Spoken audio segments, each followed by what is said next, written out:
Hey, welcome to today's weekly live show for the Yoga Teacher Collaborative Facebook group, our inner circle for yoga teachers looking to thrive by really excelling as a teacher, going into the depths, to the nuances of this wonderful practice we share, but also learning about the business aspects of yoga so that you can take this practice to as many people as possible. If you're here in the Yoga Teacher Collaborative podcast, I am absolutely delighted you're here. We're going to make today really accessible if you're just listening to the audio, but know there is a video version of this in the Facebook group, but also in your Spotify app. So you can see us on video in Spotify if you want. You might just want to look into that a couple of times just to see, especially when we're showing you how to use a mala. So today was on request from someone that knows I love mala meditation. I make my own malas, I make custom malas, and they requested a session on malas. But this is such a beautiful, vast topic. I had to go and get the other two aspects of my brain because there's only a third of a brain in my little nugget. The other third of my brain is in Sunita, and the other third of my brain is in Lauren. And there is nothing more than I love than the three of us coming together to share depth and practice. And inside the Yoga Teacher Collaborative, our mission is collaboration over competition. And these two beautiful souls are the people I collaborate with the most. We have run trainings together. We have run day retreats together. We have run 5-day UK retreats together, and we run our pilgrimage to Rishikesh together every other year. That does tend to sell out in a few hours. So if you didn't make it onto the 2025 list, we will be running our trip to Rishikesh 2027. So, start a piggy bank saving account now and come with us to India on pilgrimage in 2027.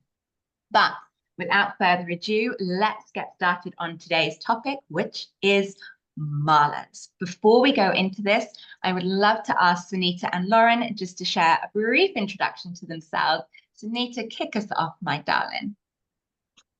Namaste, everyone. My name is Sunita. I think Laura is the only person who calls me that now. I am Suni to everybody else, but I love the way she says Sunita. So I'm like, yep, that's fine. That is who I am. I'm a yoga teacher. I was born in India and I lived there till I was about 30, and then I've moved here. And thanks to Laura, Lauren, and a whole other bunch of women, I have been able to share my passion and love for yoga and my culture with all of you. Thank you. And Lauren, darling. Hi, I'm Lauren. It is such a pleasure not just to be with the two of you, but also sharing this wonderful practice with everyone here this morning, whenever you're listening. I'm Lauren. I've been a yoga teacher for just over a decade, been practicing yoga for over half of my life. And I have a very, very kind of normal trajectory. I started with the movement aspect, but as the years unfurl, all of the wonderful philosophies, mythologies, the meditation practice specifically over the last 4 or 5 years has captured my heart and in some ways overtaken the physical asana. Thank you for sharing that. And actually, I think with these two beautiful souls here together, this covers a big part of how you might use a mala, because I go to Sunita's chanting practices when I can, and that is using the mala as part of a chanting ritual. And Lauren is a wonderful meditation practice. She teaches meditation on my teacher training. And in that, we really explore how you can use a mala for meditation. So we're covering these both of today, a chanting japa practice and a more silent internal meditation practice as well. So I have been meditating with a mala for quite a few years now, but I will confess that I owned a mala long before I meditated with a mala. And I would often wear my mala as a yoga teacher because it almost felt like part of my yoga teacher uniform, but I wasn't really meditating with it. And then something really changed in me when I started to put a very simple 5-minute mala meditation practice as my go-to daily meditation. And at that point, I actually stopped wearing my mala, especially once I understood a lot more about the cultural etiquette, which we're going to be going into today. And then I did find it didn't resonate with me personally anymore to wear my mala. And this was where my relationship really changed. My mala now sits either in its little mala bag pouch, which we're going to talk about, or it actually most commonly just hangs from a hook in my yoga room. It hangs over the top of a beautiful scroll that I bought in Rishikesh, directly above where I sit and do my meditation practice. And it feels like an anchor. I do my meditation with my mala in the morning, and often I'm simply stating the affirmation, I'm breathing in and breathing out. As I pass the beads through my fingers, I'm breathing in and breathing out. And that anchors me into the present. And then as that mala returns to its hook, it anchors me throughout the day, like it's holding me there, back in that meditation practice, back in my yoga room. As I go about through my day, I only need to come back to I'm breathing in, I'm breathing out, and I've got this like feeling of a tug back to that mala in that room.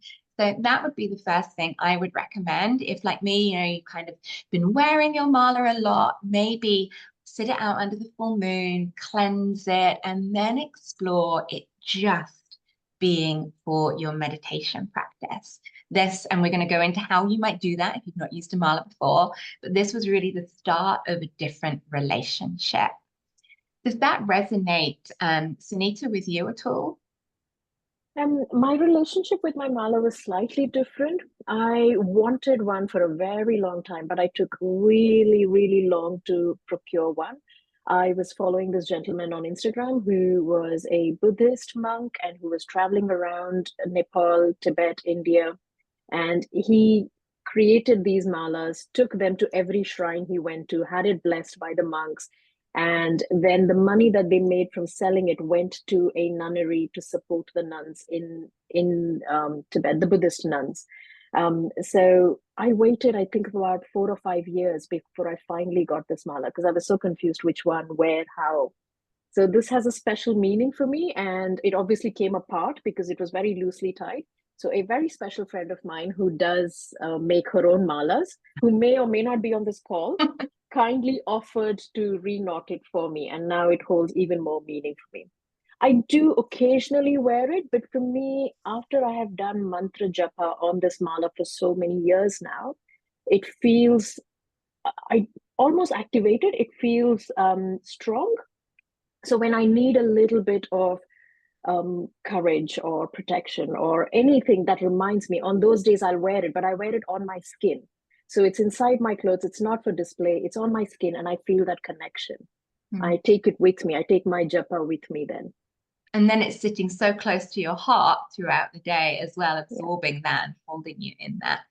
And Lauren, how's your relationship with your mala? So I made my first ever mala on my yoga teacher training course in India. Because my partner came with me for the month. He had a lot of free time and made lots of friends. And one friend that he made owned and had a jewelry shop in the local town. And his grandfather was the one who made all of the malas that were in the tiny little stall. And I sat with him on a little step one day, and he said he would teach me how to make the mala. And it was a knotted mala, so it was very, very pernickety. We were sat there for hours, and I'm not, as you both know, very crafty. I'm not very good creatively that way. I'm very good with movement creation and words and that kind of thing, but physical making, I'm not very good. So it was a good test of patience, and I love the mala. I still have it, but when I came back from my yoga teacher training, it shifted, and it almost became like I wanted it to become a conversation point. So I would wear it, and it became a thing of pride, but not good pride. You know, I was like, look at me, I've been to India, I've done this, you know what I mean? Like on the self-reflection, I'm a bit like, probably shouldn't have done that. But I have, again, a few years ago, I made this one. This is a really simple one on a stretchy. It's just wood. And I thought I'm just going to go really simple with it. That way I won't be tempted to show off about it or make it about my ego. And then same as you, it literally sits on my altar just here.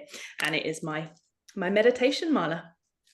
Thank you for sharing those stories so honestly. I think we can all resonate in the growth and evolution of that. So before we go into the anatomy of a mala, just a couple of things that might pique your curiosity. You might have noticed in this opening conversation that we are referring to a mala. Mala, that none of us have actually been talking about are mala beads. And I didn't know this, one of the many things I didn't know. I was collaborating with Sunitha on a course, and I had written in there that the course included receiving your own mala beads, at which point Sunitha lovingly shared with me, as you always do, that it is a mala, not mala beads. Would you like to share that wisdom again? So a mala means a garland, a necklace. It can be used interchangeably. And generally, the way we say mala beads is like saying chai tea. So, you know, it is understood the beads are the string. The beads in the string is what makes the mala. And therefore, we don't go chai tea, so we don't go mala beads. When you say mala, you mean beads, you mean a necklace, you mean a garland, you mean things strung together beautifully. Thank you. And that brings me on to the next simple point, that mala, as you just heard, means garland. Now, you might have noticed if you'd seen some of the written description of this workshop today, that when we write the word mala, there is lines, we call them diacritics, 2 lines over the A's. So there's the mala, the first A has a little line over the top, and the second A after the L has a line over the top. And yes, putting those lines in is an extra step of faff. I live with the Sanskrit dictionary open permanently, where I can get the Sanskrit words written with those dots and dashes, and then I can copy and paste that out into anything I'm writing. But this is a really important part for me personally of respecting the Sanskrit language and the meaning. So when you have a line over an A, it elongates the sound. So it becomes the ah. And we all say mala, we all say it with that long A. When you don't have the line over the A, it's a short sound, it's an ah. So actually, when we write mala without the line over it, to read that word with Sanskrit pronunciation, it would be mala. To read it as we all in fact do, mala, we have to have those lines over the top. And this is important because it means something totally different. Yeah. So a mala, which is mala without the lines over it, actually means dirty. Like a dirty rag, a dirty cloth. So when we write, come to a mala meditation without those A's, it means like come to a dirty meditation, or, meditate with dirty beads or a garland.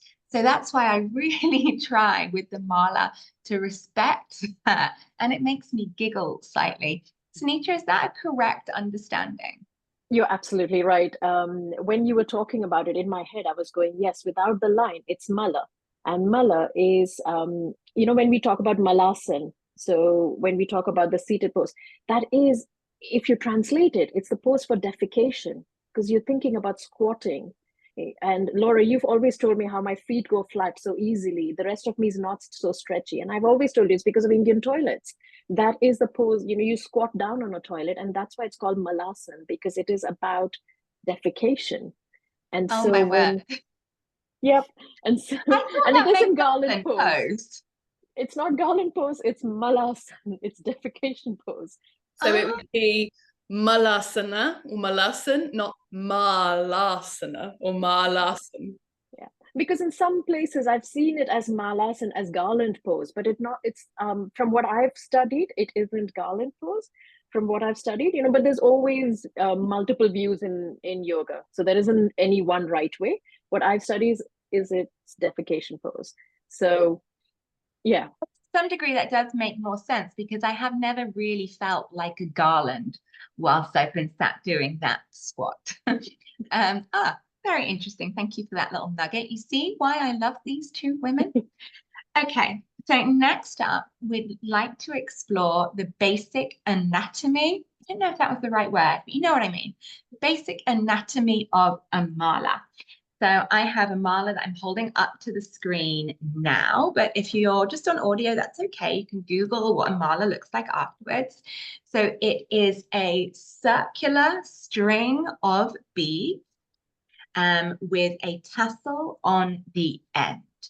So a mala will have 108 beads plus the guru bead on the end, which is the 109th bead, the guru. Now, your mala might be made of very many different materials. You might have, this is a crystal mala that I'm holding up to here, but I've also got one of my favorites. Sunitha always helps me with my pronunciation here. A Rudraksha. I got a nod. A Rudraksha mala, and this is made from seeds from the Rudraksha seed, from the Rudraksha tree.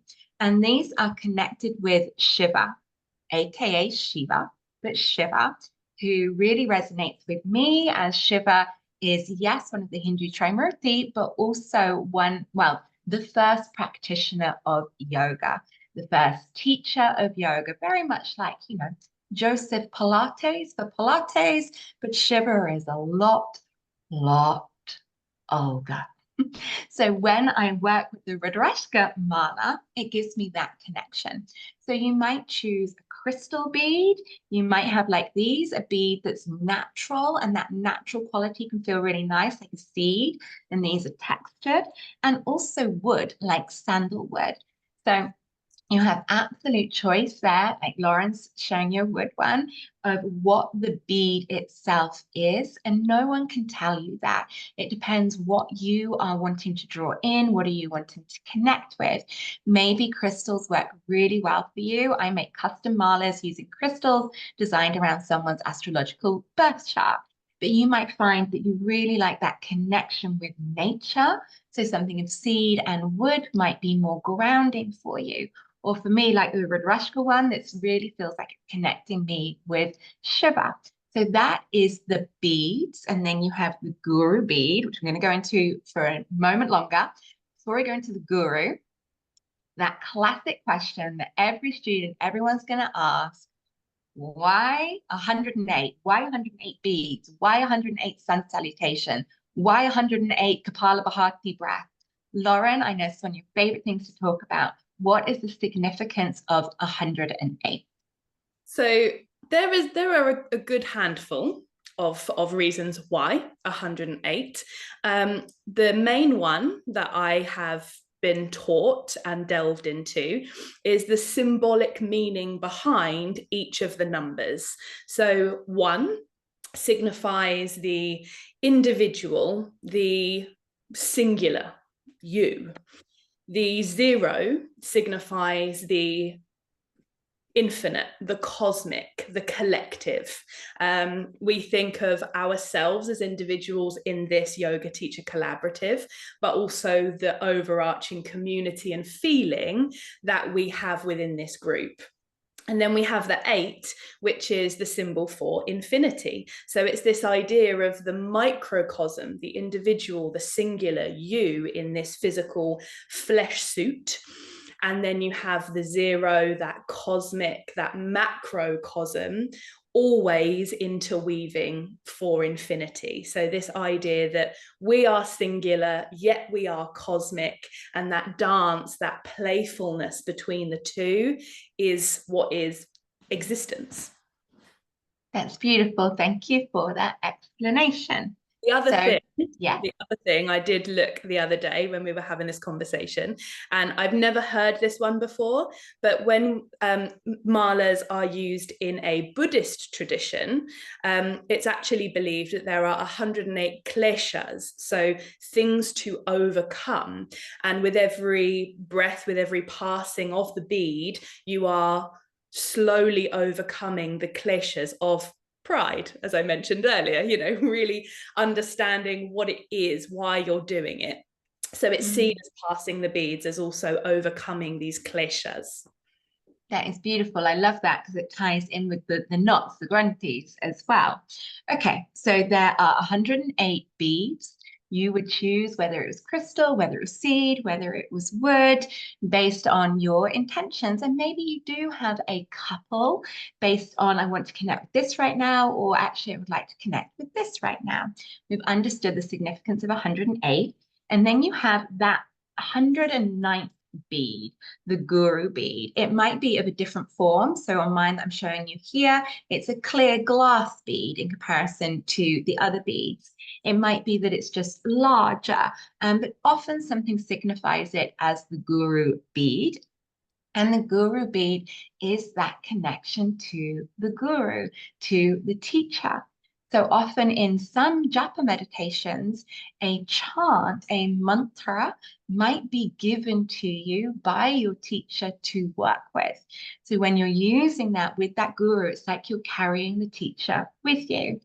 Maybe it's just the guru represents the lineage of teachers that we are a part of, that, you know, we have our teachers have their teachers, and that unbroken lineage going back, you know, 5,000-7,000 years, going all the way back to Shiva as that first guru.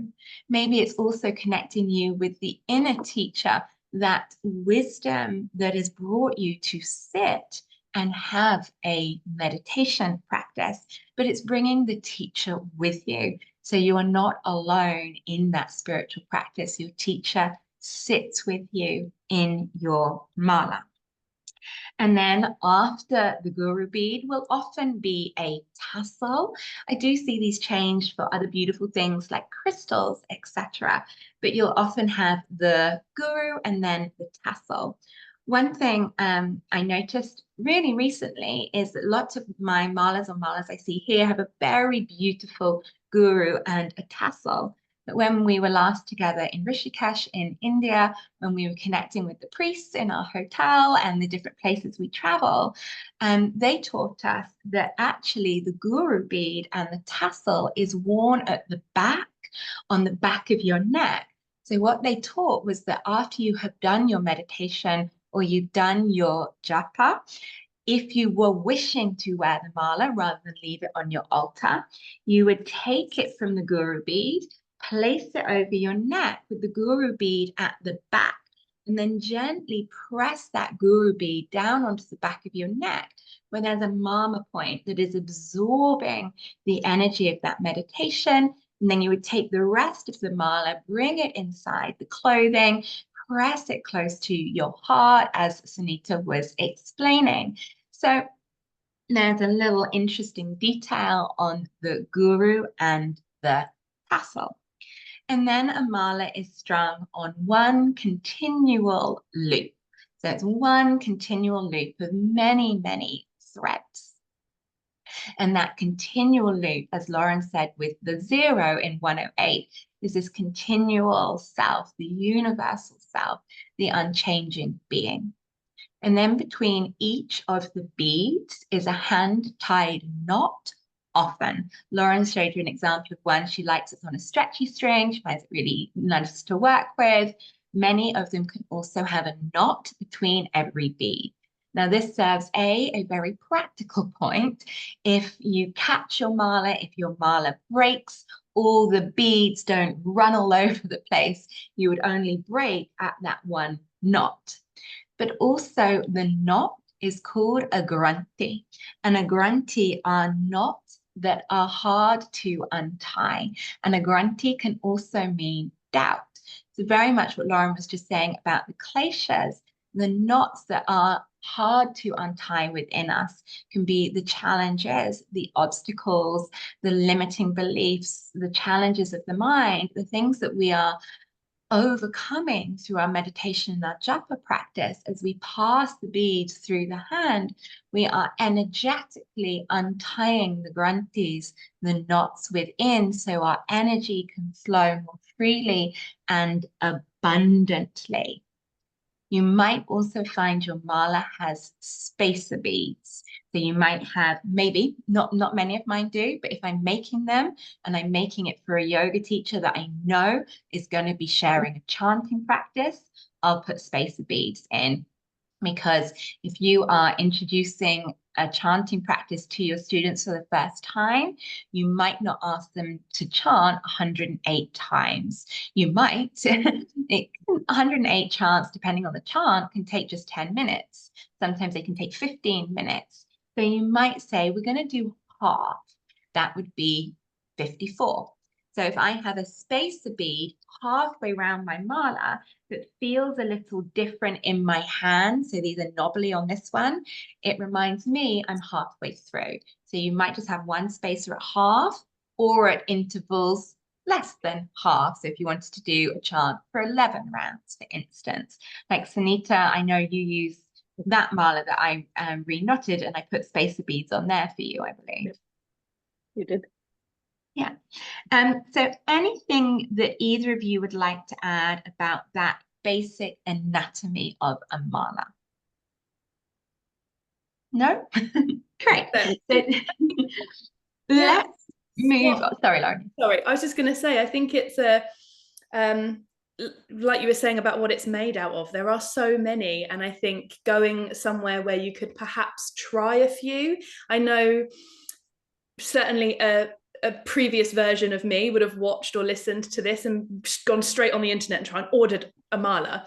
But I do think that trying to connect with one is really good, because you are going to be, it's a very tactile practice. You're going to be touching it a lot. That's why I like wood, because it's not too cold to the touch. I meditate early in the morning, so I don't like that coldness, whereas the wood is warm. And it's just that little bit smoother and softer for me, for my hands. So yeah, it's a journey. Be patient. Yes. 100%. And also coming in with the crystals, it's the ethics of the sourcing, the energy of the making. I love it when we make them and we can chant with them when you're making one, so it's infused in that meaning. Okay, so moving on just a little bit from the anatomy of a mala is when you have your mala, some people choose to keep their mala in a pouch. I'm holding a pouch up to the screen if you're watching the video. So this is a pouch, and it is a specific mala pouch. It's got a big hole here, a smaller hole, and it's the shape that kind of reminds me like a gourd. Why, Sunitha, would somebody maybe choose to use a pouch to hold their mala? So where we talked about not wearing your mala, a lot of practitioners take their mala with them. They travel with their mala. And when we put it in a bag and we place it on the floor, it's considered disrespectful. So you have this mala bag, which has got a string on it, so you can wear that around your neck. So it's always there, close to your heart, close to your body, close to your chakra points or your energy centers. That's one reason of convenience, to be able to carry your mala with you in a safe, in a manner that is respectful. Then you want to, it's a private practice. Your japa, your meditation is a private practice. It's not one for display. The last time we were in Rishikesh, the priest there, the Panditji there, when he was talking to me about mala, he wouldn't even show me his mala bag. He wouldn't show me where the mala was. He wouldn't show me his mala. It was so personal and so private to him, whereas he was a gentleman who was sharing lots of information with us.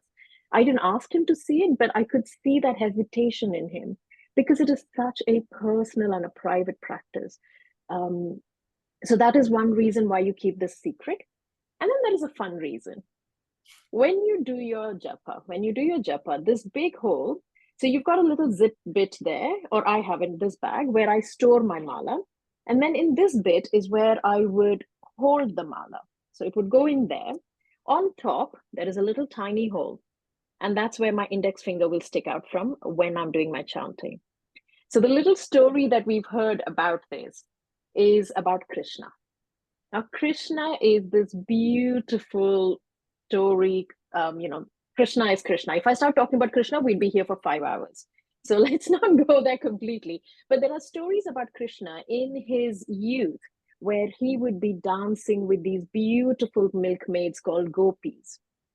In a beautifully lit full moon night, with gardens and flowers, and in the spring, orchards all around. They would be singing and dancing, making love. And he would be with all of these women. And this is called his Rasa Leela, or his loving play, if I have to directly translate those two words. And when Krishna was having all this fun, his friend Shiva was feeling a bit left out. He was having a bit of FOMO. It's like, oh, I want to come and join you. And then I was like, no, you're not allowed in here. So this is Krishna's garden. These are his gopis. And you are being Krishna. You are holding on to the beads. You're holding on to the gopis. You are being the Leela. You are playing the Leela. You are part of that Rasa Leela, that beautiful communion with your divine self. And through all of that, Shiva has to sit outside, not join you, while you're having all the fun. I love that story. Thank you very much for sharing that. Those 2 points about mythology and also the practice of respecting the mala. If you're wanting to take it to a yoga class, if you're wanting to take it to a temple for a practice, just simply having it around your neck, reminding us not to put it on the floor. Funny, because often I'll carry my mala in my bag, but I don't often put it around my neck. And then I often put it on the top of my mat. I think I forgot that that's there to be around my neck. So thank you for that reminder. So we spoke then a little bit about how the index finger stays out. I'd also love to ask you to teach us, Sunitha, like how on a very basic level, how do I use a mala? Now, if you're a yoga teacher and you're already very happy with using your mala, great. But when you bring it into class, you're going to need to teach your students how to use a mala. And sometimes we have to overcome the, it looks like a Catholic rosary. That can be a little intimidating for people sometimes. So I simply like to explain very simply that many, many cultures have a practice of using something like this for meditation, not just for prayer, that it might be a Catholic rosary, that it might be the Buddhist mala. There's even, I've forgotten the name, there's a few other cultures that have a very similar, I've forgotten the name right now, I'm going to look it up. But yeah, and other cultures have the same thing as well. And I'll explain in class that this is simply an aid to support your meditation, to help focus the mind, to help time your meditation. So I might sit down and know I'm going to meditate on my breath for 1 round of the mala or half a round of my mala, rather than having to set an alarm clock or a timer that could jolt me out of my meditation. It's also good if I feel fidgety in a meditation, my hands can channel that fidgetiness by passing the mala through my fingers whilst the energy then drops into stillness. And then I'll also say to my students, it's a meditation aid.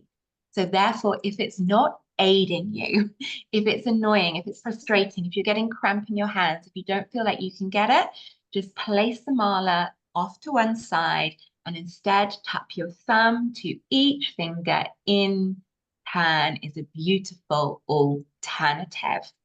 So once you've given that instruction, then the next bit can come as well. Lauren, you have something you wanted to add? Just because I don't think we'll circle back to alternatives. Yeah.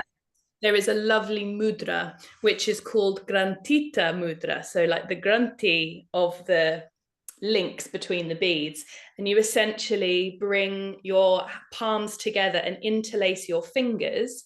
And as you do that, your index fingertips and your thumb tips come together to create a knot. So if you were to try and pull that apart, it would be a lot more difficult. So there's a really nice breathing practice that you can do with your Grantita mudra, where you slowly soften that grip. And it is exactly as you explained earlier, this idea of just softening what might feel a little bit knotted.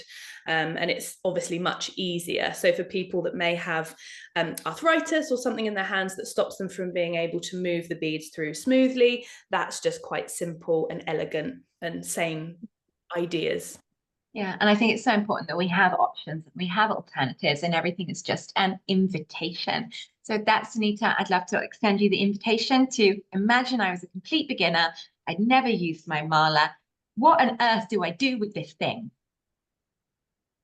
I love the fact that you've given alternatives, and that, Lauren, you've given a very accessible alternative. So I am going to go hard school, Indian parent, Indian teacher. Okay. I love giving alternatives, but you are a bunch of yoga teachers and you are used to doing hard things. And this is hard. It's hard even for me. I was practicing yesterday and my hand went into a cramp. I did what Laura said. I kept it aside, but then I went back again and then I practiced again. So have some patience with yourself and trust yourself that you can do hard things. And if it isn't for you, absolutely walk away from it. But if you want to try it, then this is the hard way to do. Always in the right hand. Now, I am really sorry. My culture is very handist. It's always a right hand. I was born left-handed. It was beaten out of me. And now I have become the person who advocates for the right hand. So it's always the right hand. You hold your mala in your right hand. Remember, we keep the index finger out of this. Apart from this being the foremost Shiva, we'll come to that in a bit, but let's just talk about how to hold it. So you hold it on the last two fingers. So not the middle finger. I know till now I've always said on the middle finger. I've always said it's this way. This is the second step that is slightly easier. Now I said I was going to go real hardcore Indian parent. So that's why I'm going even harder. This is the ring and little finger. My guru is on the inside and my guru stays there. My index finger stays out. My thumb stays static. So it holds on to the first bead. And then my middle finger is the one that guides the bead towards me.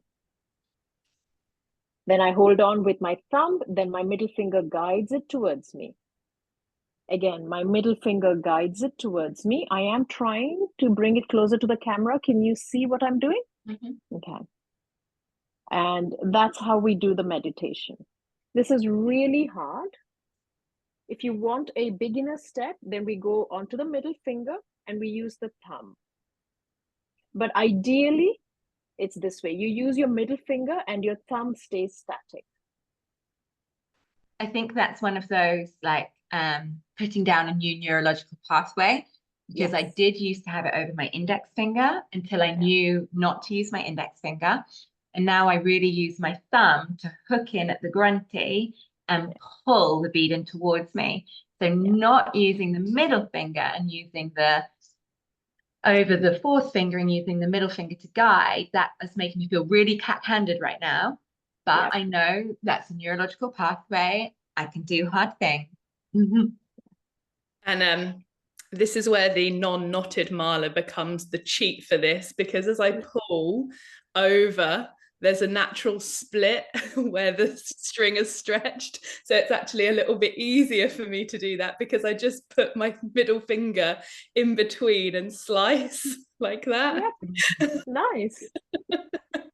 So do you think when someone's beginning, it is okay to use the thumb on that grunty to pull in? Absolutely. I think when I first started, I was using my index finger as well, just to get myself familiarized, especially if I'm doing a new mantra where I'm trying to learn the mantra as well. And I'm trying to learn this. It's too many things. So let's simplify things for our brains to begin with.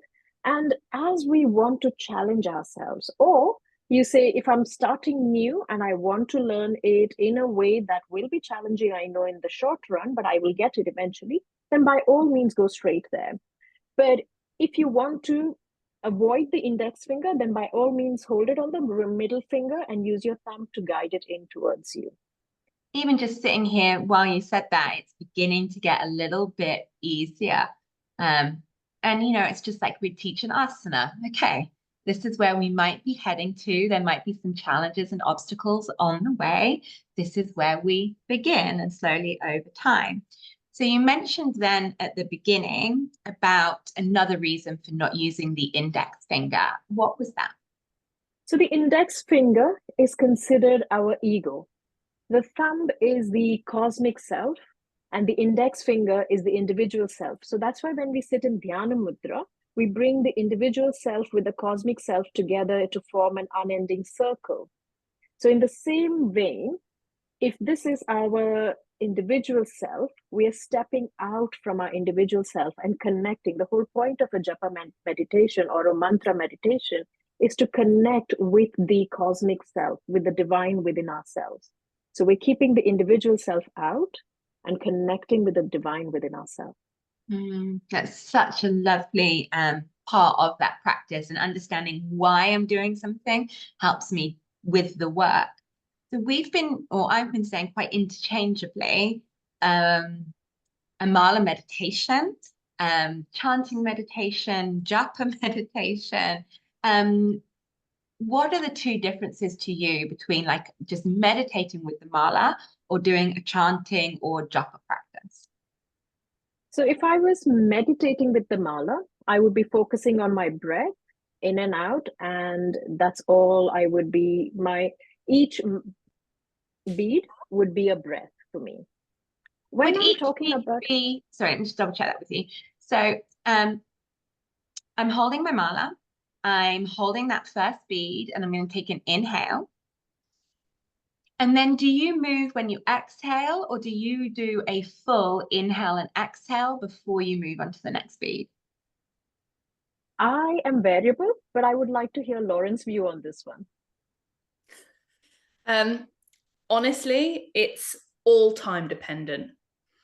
I will often I would prefer to do a full round of 108, inhaling as I hold the bead, exhaling as I pass the bead, rather than 54 inhales and exhales, holding the bead, move on, breathe. However, when there's time, a Sunday morning, I have been known to do a full breath on each bead and then use the pause between the breaths to move.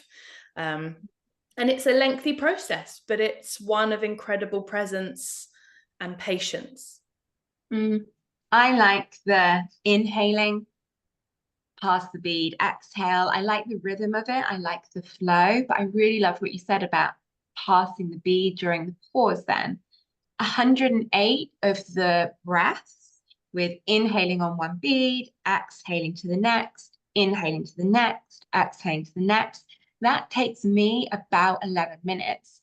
And so I imagine like taking a whole inhale and exhale per bead would probably take me 20, 25 minutes. But I guess that really depends on the length of your breath. Now, I've chanted on with you, and I know you have a very long breath.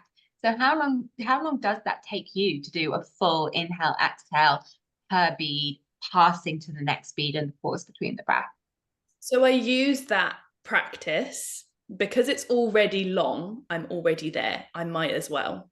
So I use that practice as a base for reaching a 1 minute breath. So I would love at some point in my life to get to a 1 minute breath, just an inhale and an exhale over the course of 1 minute. And it links in with a mantra that I'm learning, which is very complicated, and you do a whole verse in one breath. So I'm training my breath for that as well. But I reckon, I don't often look at the time, I don't have a clock in this room, but I reckon it's probably about 40 minutes, give or take. Yeah. And you know, the slower you breathe, the longer you live. So that's if we were going to sit and do a mala meditation. What about a chanting or a japa? So when I teach chanting and when my teacher teaches chanting as well, we chant out loud. Now, that is mainly because I am still at the very beginner stages. I am still trying to get my monkey brain to concentrate on one thing. So when I am engaging different senses, so I've closed my eyes, so I'm not having any visual input, or I sit in front of my altar and the last thing I look at is some images, and then I close my eyes, so my eyes have got the last image it has seen. My touch is being handled by my beats. So that's again engaging my touch. My voice or my sound is helping me engage from my auditory sense as well. So when I first start, I'm always chanting loud. And that helps me to get my attention in place and to keep it together. And especially when you're chanting in a community, the vibrations that you get from everybody's voice, I just revel in that electrifying feeling. Honestly, when I do the chanting meditation sessions, it isn't for anyone else. I am very, very selfishly doing it for myself because I love having that energy. And, you know, I feel held by that energy and I'm literally vibrating with that energy. So that is a beautiful sensation in itself. But if you go down into the meaning of the word, remember I said this chanting or your mantra or your mala is a very personal practice. So the word japa means to whisper or to mutter. So you are essentially muttering under your breath. And it should be such that your lips are moving, but the person sat beside you should not be able to hear what you are saying. So that is the goal of how we get to the next step of our japa meditation. And the step after that is when you are there in your sleep, when you're eating, when you're working, when you're walking, that mantra is rising within you. That is something that I have not experienced. I have it in my mind, and I know that intellectually it's there, but I've not got to the point where it's rising within you. And that is what I am working towards. That's beautiful. Thank you for sharing that, Lauren. Yeah. Suni, can you please say revel again? Was I rolling my R's in the reveling? No, you said revel. It was a wonderful pronunciation, and it actually sounded more like you were reveling when you were reveling. Oh, that was gorgeous. And it's beautiful. Thank you very much for sharing that. I think we have covered everything on my notes for today. Would we be able to close with a mantra? But yes, Sunny. One thing I didn't mention is when we are Yes. holding our mala for japa, I tend to hold it here close to Mm, me, and my other hand is in a little palm. It's forming a little anjali or a little, what is this called in English? like a cup? A cup, thank you. With all of the Sanskrit, my English went out of the window. So you hold that near your heart. So I'm going to come up onto my knees so you can see the rest of me. So this is how I hold it. So I'm holding this. If you don't have a bag and if you're not using a bag and you don't want to use a bag or this is your way of meditating, Mm. then this is how I am. So I'm holding this in my heart. We try and avoid our mala going further below the Muladhara chakra. So we keep it above, and it's quite nice to keep it in the Anahata chakra. And what, you know, the end goal of our japa meditation is to reach the crown chakra, is to go beyond the Sahasrara. It's go beyond the Agnya chakra. So you keep it in this place, you keep it in your heart, and this is where I hold it. So this is where I am That's when an I'm chanting. amazing detail. Really love to learn that. That doesn't go below Muladhara chakra. And I often use a lot of crystal malas, and then I bring them into class, and I can hear them clunking on the floor. Um, I'm going to ask a question, but I know the answer I'm going to get. But what if my arm gets tired?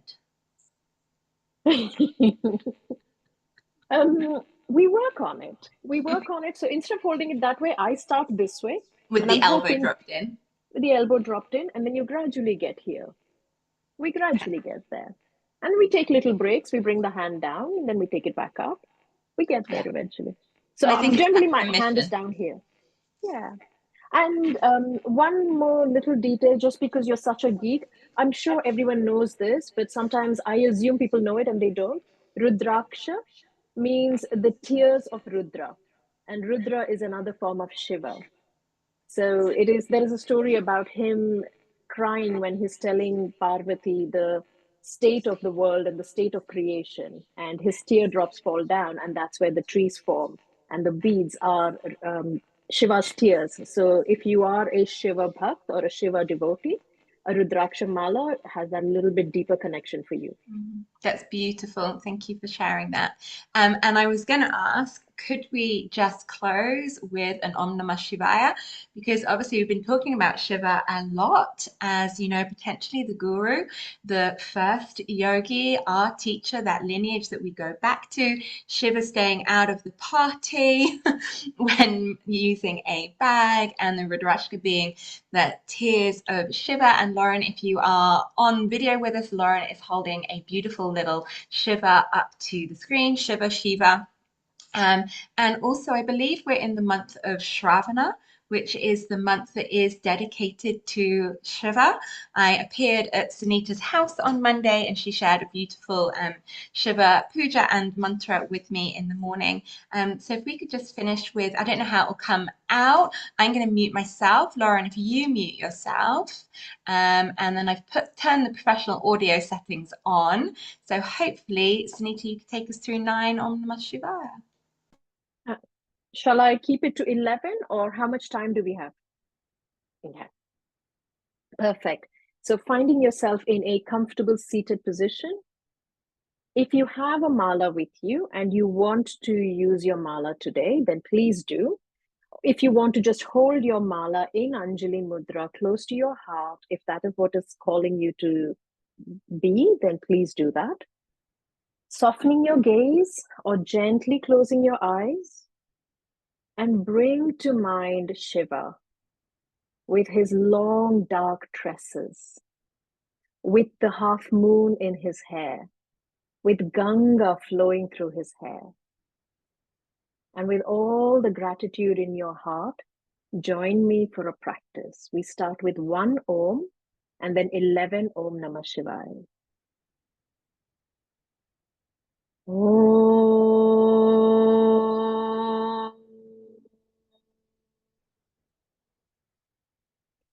Om Namah Shivaya. Om Namah Shivaya. Om Namah Shivaya. Om Namah Shivaya. Om Namah Shivaya. Om Namah Shivaya. Om Namah Shivaya. Om Namah Shivaya. Om Namah Shivaya. Om Namah Shivaya. Om Namah Shivaya. Om Namah Shivaya. Om Namah Shivaya.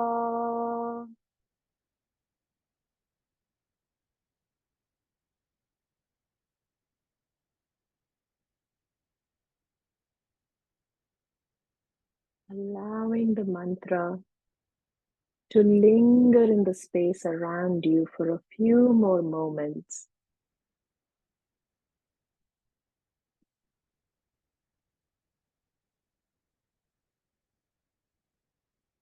Om Purnamadah Purnamidham Purnat Purnamudachyate Purnasya Purnamadhaya Purnamevavashishyate.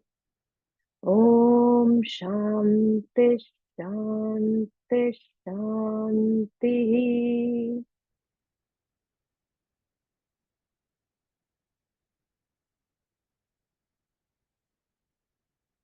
Placing your hands in Anjali Mudra.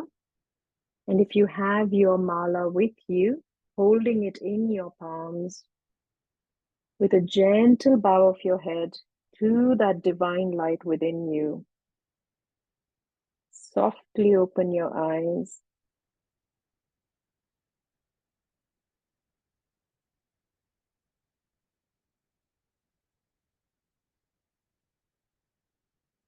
And welcome Okay. back. Thank you for that. That was beautiful. One bonus question, because you have taught me this recently at your last chanting session. Obviously, if we were to see that chant written out, we'd see Om Namah Shivaya. Om being the Om we're used to, OM. Your pronunciation was clearly on, more of an N at the sound at the end, and I know there's a reason for that. Would you just share that reason? So grammar in Sanskrit is quite complex. And the little I understand of it is that every letter, especially when it's a letter with a dot under it. So the Om, the M has a dot under it, and Namaha the Ha has a dot under it. Both of those their pronunciation will depend on the letter that comes after it. So in Om Namah Shivaya, the Na influences the Om, the M. So it goes On, and the sh influences the ha, so that combines into one letter, and you go on Namah Shivaya. On Om Namah Namah Shivaya. Shivaya. Om Namah Shivaya. Yeah. Thank you very much for sharing that. And being together with Lauren and Sunita just take my heart all the way back to the last time we were in Rishikesh. We take a 10-day pilgrimage for yoga teachers, yoga students, devotees of yoga to Rishikesh. We have a beautiful hotel that is directly on the banks of the River Ganga. The day begins with sunrise at around 6:15 a.m. when people optionally, we don't mandate you're up at 6 a.m., but optionally people join Sunita like sat right on the Ganga, right on the bank, and begin the day with chanting. And these chants, it is exceptionally special. And then they head upstairs to meditation with Lauren. And then by this time, it's only like 7:30. And we have breakfast before doing a yoga practice. The yoga practices are then directly linked to the different sites, pilgrimage sites, temples, ashrams that we're going to go and visit in the day. And then we all gather for those beautiful excursions. We gather in the evening for yoga. As I said, this retreat does always sell out in a matter of hours because it always has a wait list. So it never goes on public release. It goes by private invitation from the waitlist. We go every October, November, every other year. 2025 is clearly sold out. And I have to say, 2027, the list is already building. So you can have a look on my website, you'll see the information, or just message me and then say, please, could I be added to the wait list for 2027? And then you'll be the first person to get an invitation, normally about 18 months before, to invite you to join us to the 2027 pilgrimage. Then you can start saving your pennies, getting excited. We give you a countdown calendar with information on the different deities, with the chants. There, Lauren has it to hand. So it's a fully immersive pilgrimage that we start 18 months out before you even get there. So Lauren, thank you for being here. Thank you for sharing your wisdom. Sunita, thank you for being here. Thank you for sharing your practices. If you're on the live show, just comment in the Facebook group. If you're listening to the podcast, you can find me on social media. It's just Laura Green Yoga. I'll also link to Lauren and Sunita in the show notes and in the Facebook group. And if there's anything you need, my loves, we are one big community, one big collaborative. These women are my yoga teacher collaborators. They are my dearest friends. Go collaborate with other yoga teachers and make wonderful friends. Anything else you wanted to add, my loves? No, Okay. just thank you for, giving us the space to share our practices. Like I said, once you start sharing the chanting, it's just so exciting. So, get practicing, get sharing. Yeah, get sharing. Yeah. All right, my loves, we will see you again soon. Bye for now.